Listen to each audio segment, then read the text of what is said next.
Hey everybody, welcome to MOMlitics. I'm your host, Rebecca Sheehan. Here at MOMlitics, we make politics palatable for parents.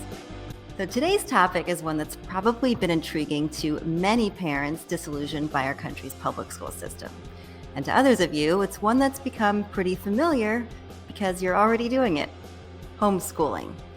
Pre-pandemic, if you were to ask me what I thought of when I heard the word homeschooling, I'd probably say something along the lines of Little House on the Prairie, ultra old-fashioned, conservative families detached from the modern world. Of course, that was an exaggerated stereotype to begin with, but now it's even farther from reality because the popularity of homeschooling has skyrocketed since the COVID lockdowns. Why? Because when schools shut their doors in March 2020 and learning shifted online, parents were able to see firsthand what and how their kids were learning, and many of them didn't like what they saw.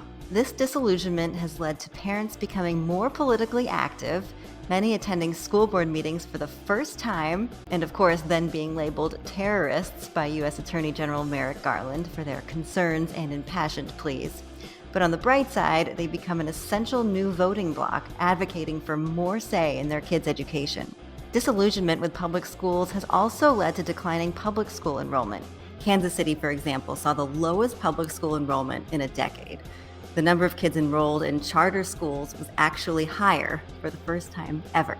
Since the pandemic, the overall homeschooling rate has doubled from 5.4% to over 11%, according to U.S. Census data. For African American families, the number is even higher, climbing from about 3% to over 16%. There are lots of reasons why parents are considering homeschooling these days, which is why I'm so excited to have Jennifer Pepito on the show today. She's the mom of 7 kids, has been homeschooling for 25 years and counting, and is founder of the Peaceful Press, which helps tailor education specifically to our kids. And of course, she'll tell us a lot more about that. So Jennifer, thank you so much for joining MOMlitics today. Thanks so much for having me, Rebecca. This is really exciting to get to chat about one of my favorite subjects, which is homeschooling. And it's funny, you mentioned the Little House on the Prairie. I mean, that would definitely be my ideal. However, I have children who are studying decentralized finance or who are living in big cities. So we're not all living that Little House on the Prairie lifestyle that I maybe would have dreamed of. And thankfully, homeschooling doesn't limit you to that. That's great. So tell me what it's like having 7 kids and how you started on your homeschooling journey. I didn't set out to have 7 children, but I did set out to really be as dedicated and as diligent of a mom as I could be. And so when my oldest was probably only 3 or 4, we were in a church community where the one family, maybe 1 or 2 families that stood out for being very cohesive and just having parents who were really stewarding their children well, we're a homeschool family. And so that kind of sparked something in us that, oh, we wanted to be that kind of a close family and have those kinds of relationships with our children that we saw in these other families. And that did inspire us to begin that journey. And the more I researched, the more I realized that having children sitting in desks for hours every day, learning only in one kind of model, only one teaching to one learning style, for instance, the more I study this, the more I realize that public school is set up for one kind of child. And for a lot of children, it's going to actually be damaging. The children who need to move to learn, the children who have better emotional intelligence, the children who need more hands-on learning. Most of those kids are going to be labeled and left behind by the public school system. So the more I research, the more I realize that not only was it a great option for developing close family relationships, but also for developing my children's intellect and their abilities.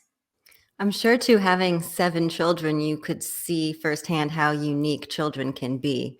Because it's not like if you only have 2, they might have some differences, but 7, there must have been just a very wide spectrum. Yes, for sure. And that wasn't a realization that happened right away. It took me a little while because my first child was a very kind of normal learner, very type A in a sense. And then my next child had some learning disabilities. And that really did create a hunger in me to understand more. But for sure, as now I've parented 7, my youngest is 14, the oldest is 29. Now I'm like, oh, yes, each one just responds to us and to life so differently. So, do you think during the pandemic, parents were able to see that a little more firsthand, just kind of how their kids learned differently and responded to them differently? Yeah. It was traumatizing for so many of us. I think many of us are still kind of recovering from the trauma of the Orwellian, like in California, I live in California. They shut the parks. Like that should be sort of a natural human right to be able to go outside and enjoy the sunshine and fresh air. And so I think that was very traumatizing for so many of us. But one thing parents did see is that, oh my gosh, like these teachers are trying to get my kid to sit still in kindergarten on a Zoom class for hours at a time. For what? I think that a lot of parents were actually empowered to say, hey, I could do this. I could actually do at least as good as what these people are doing. And it really empowered them to try something different. Do you think this will be a lasting trend, or do you think that parents will burn out? Yeah, that's a good question. I think every year parents ask themselves, am I doing enough? Is this the best choice for my children? But I think that once you've seen your child start to relax and you've seen their health improve a little bit because they're not in a classroom with sick children every day, you've seen their bodies start to kind of recover from the stress of that lifestyle. I think that it is hard for parents to go back and put them back into full day school with homework and all the stress that comes with it, especially in the early years. So, for you and your kids, what are some of the coolest things that they were able to learn, or some of the most memorable opportunities your family had thanks to homeschooling? We early on created a family vision, and some of our big loves were missions, doing kind of social work in foreign countries. And then also, we had a real love for nature and travel. And so, throughout our years as a family, we've been able to serve in Mexico alongside an orphanage. We were able to travel to Tanzania and do a marriage conference for missionaries. We spent 3 weeks in Italy, walking in the footsteps of St. Francis. So we've had just some incredible opportunities as a family because we had that freedom. We weren't tied to sports schedules or school schedules. But there are other families who love school sports or who love, music or whatever that might be. And so the opportunities are there for whatever your own family culture is. But I really love that our family has been able to do these trips together. Just there has been such an opportunity for bonding in those experiences that we've had, camping and travel and, sleeping on the beach in San Felipe and falling into pods of jellyfish. And, the adventures we've had have been amazing. Sounds like a dream. And it is really cool to hear about your story with that and how, for your family, travel was such an important aspect of it. So, we were in Florida for 2 weeks in January, and the kids had to miss 2 weeks of school. I have 4-year-old twins and a 5-year-old. And so they don't really have homework, but the teachers did send some assignments and certain letters for them to learn. So, we had a homeschool day. I was Mrs. Mommy, and we went through all the assignments. And basically, within 2 hours, we had gone over the entire curriculum for the 2 weeks. And they loved it. They So had a you're like, great what do time. they do? Yeah.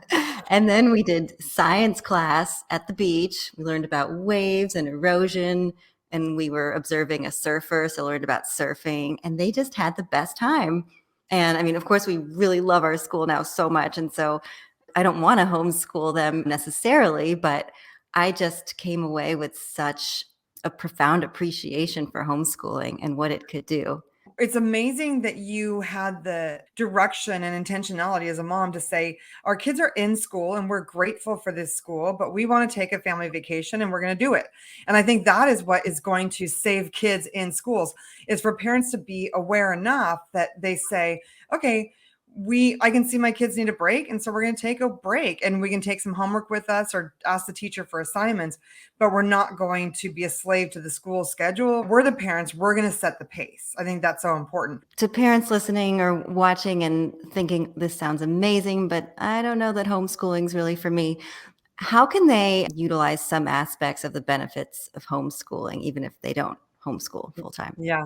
I think the biggest loss to families who don't homeschool is that they become slaves to somebody else's schedule. And so they really have no opportunity to just connect as a family.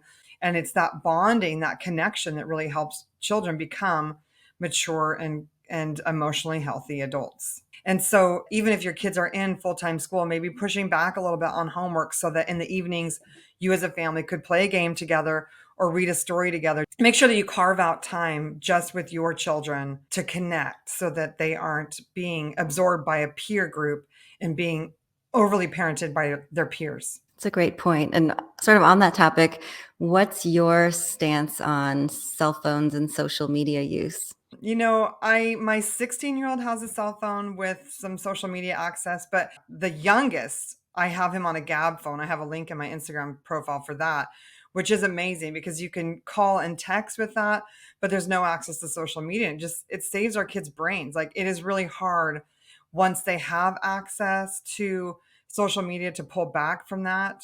If I'm making a recommendation, I would say hold off as long as you can. And for me, because I have a business online, it is hard to set that example, but I think as parents, we have to be careful. Are we putting our phones down and looking our children in the eyes when they talk to us? Are we constantly distracted by what's happening in our phone? Is that phone world more real than the world we're living with our children? And it is. I know there are so many other mom business owners like myself who do their marketing online. And we really have to fight to keep that attention because our children are watching. And so even if we're limiting their time now, if we're not managing it well, they're not going to manage it well either. Yeah, it's amazing how much they pick up from us. It was a real wake-up call when we're experiencing a great moment together as a family, and then they say, "Mommy, let's take a video of this or let's take a picture." And I'm thinking, "No, let's just enjoy the moment." But, I'm sure they see that because I like to take pictures and videos. So it just makes you really think, as you said, to kind of think twice about what you do. So, how do you actually homeschool? What a great question. There are so many methods actually, because some people do try to adopt a traditional approach at home and just get all the workbooks for every subject and have their children, read the information, fill in the blanks, etc.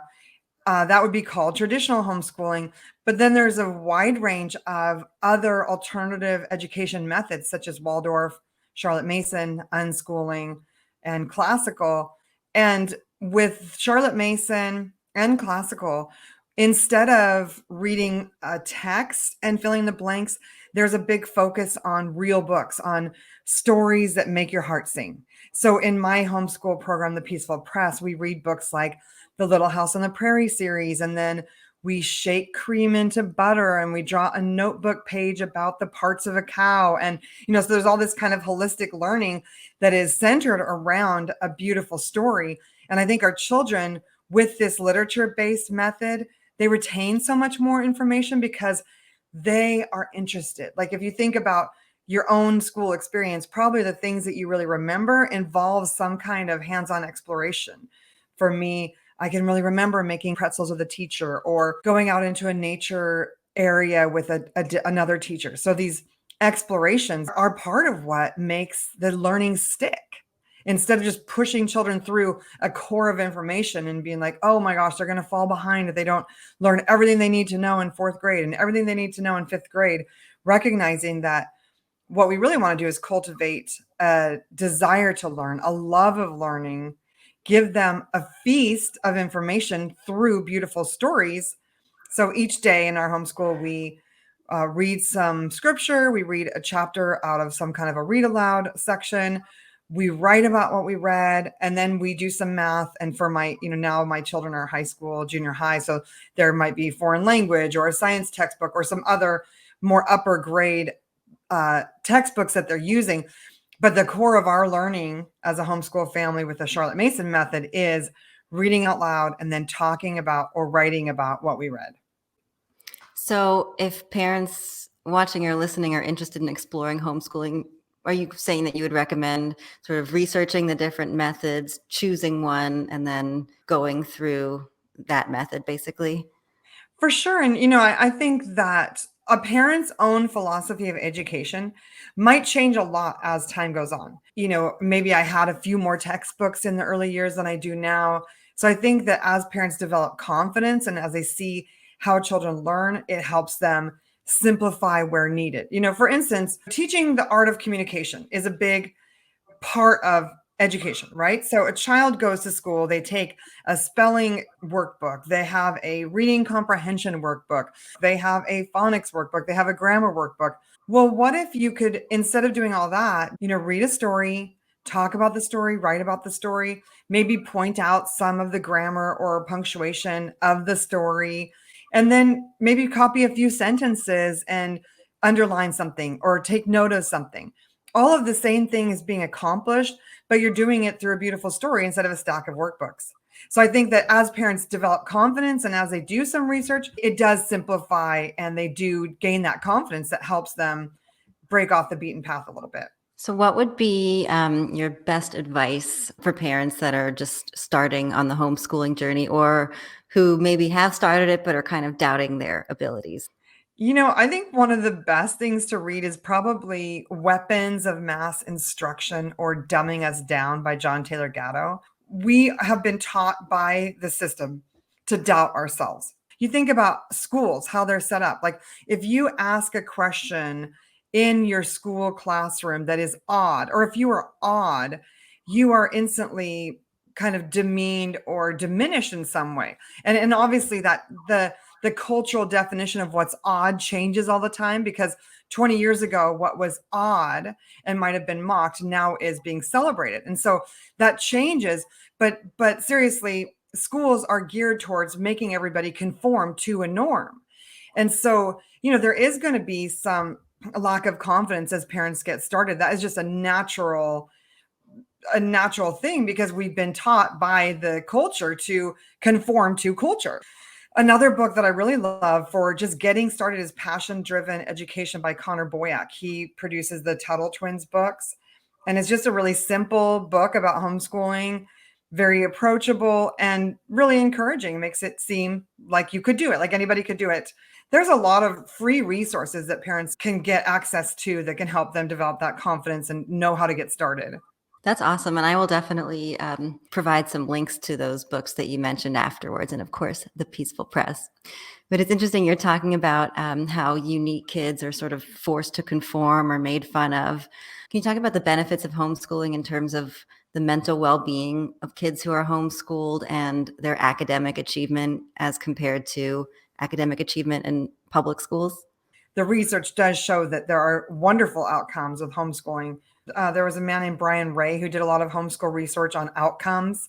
And a lot of those outcomes did show that homeschool students scored better in terms of mental health, in terms of SAT scores, in terms of community involvement.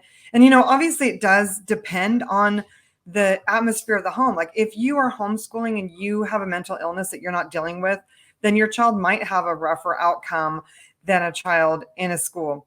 But I think that the inherent stresses of a school classroom, getting up early, having to conform, depending on your teacher, do you have a teacher who is comforting and encouraging, or do you have a teacher who's cruel and miserable? So I think that the atmosphere in both cases is very integral to the outcome. Do you want to talk a little bit more about the Peaceful Press, or is there anything else that you want parents to sort of take away from this who aren't that Yeah. familiar with homeschooling? Yeah, for sure. We have free samples linked in my Instagram. Maybe you're not sure if you want to homeschool, but you have a preschooler. And so a lot of families start out with our resource, the Peaceful Preschool, and it just kind of gives you a chance to get your feet wet. And then they can decide, I do enjoy this and I do feel like I could lead my child in this way, or this is just really not a good fit for me. So definitely, the Peaceful Preschool is just a great place to start, even if you don't plan on homeschooling, because it can help you prepare your child for the academics by strengthening the motor skills that are so important for handwriting and all of those academic skills. And also even listening to a story at night, like we have a whole resource that is geared around the Narnia books and also the Little House on the Prairie books, because they're such life-giving stories. They're so heartwarming. But for non-homeschooling families, even just listening to those stories in the carpool or as an evening read aloud while you're sitting around drawing or whatever, doing the dishes, whatever it is, I think that just incorporating a little bit more literature into your lives can be so encouraging. And also, if you're listening to me talk about connection and recognizing that that's maybe an issue, we have a free connection challenge, and it just gives you prompts for looking your children in the eyes, spending some time outside together, a few simple activities, less than an hour a day, that can help you really connect as a family, because children who are connected to their parents are more responsive. They will be happier to follow your directions. There's almost an urgency, in my opinion, to have connected families, because so many social ills come from kids who felt unloved by their parents and then they reject all of their values. That is so true. And that sounds like an amazing resource. I'm going to definitely check that out. So, wrapping up, obviously, you are so passionate about homeschooling. How does it make you feel that so many new families are being exposed to homeschooling now and are considering it? I think it's amazing, for culture, for society, because when you're homeschooling, you have a chance to pass on values to your kids that if they were in the schools, like, here's one of my big concerns for the United States. When your kids are in a public school, they are getting Marxist ideology, whether you like it or not. And the Marxist ideology, some people are victims and cannot get out of it, and some people are oppressors inherently. In the USSR, it was the rich or the nobles. In Zimbabwe, it was the farmers. So any kind of ideology that makes that one people group to be all inherently evil, you might want your kids to be aware of that, because it's not going to help our children have any confidence to do better in the world. And it either puts them in the camp of being an oppressor or a victim. So that is a part of the curriculum in many schools, whether they know it or not. They're celebrating victimhood. It's like a badge of honor. That's sort Right. of a And new level it's reaching. you can just look at the modern literature. So much of the modern children's literature has this slant of a victim story, and there's somebody that is inherently bad, whether it's the dad or the boss or whoever. A good story will have a problem, but they come out the other side. They have some power and authority to overcome. The truth is, we need Jesus. We need his ideas, his ideology, and they're not going to get that in public schools. So Amen. That is so true. And yeah, I think it's such a blessing that more people are being exposed to the benefits of homeschooling now. So, Jennifer, thank you so much. I think this will inspire a lot of people. Thank you so much for tuning into MOMlitics today. I'll see you next time.